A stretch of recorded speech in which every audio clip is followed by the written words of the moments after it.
We all traveled into a kind of time capsule in London today when we saw Queen Elizabeth celebrate 60 years on the throne today with her grandson Prince William, his wife Kate, the Duchess of Cambridge, 1 month away from their new baby. And it's hard to believe it was 1953 when so many Americans gathered around that newfangled box in the living room to see flickering images of one of the first global television events in history, the coronation of the Queen.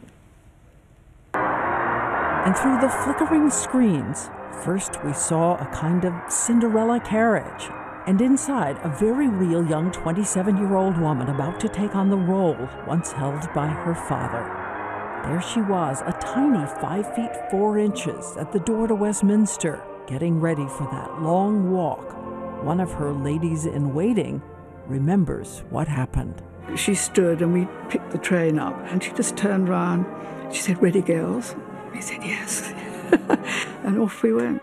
And waiting up ahead of her, the coronation crown, a 5-pound challenge, amethyst, diamonds, solid gold. Reportedly, she had practiced wearing something that heavy as her children were getting baths as she sat at her desk. And then on the throne, her cousin remembers, she seemed as terrified as we were for her. See the Queen looking so fragile, young and defenseless somehow. And that little lonely figure standing there was somehow terribly moving. And then she navigates her way down the aisle with that 18-foot-long heavy cape, balancing that heavy crown, carefully, determinedly walking into 60 years of history.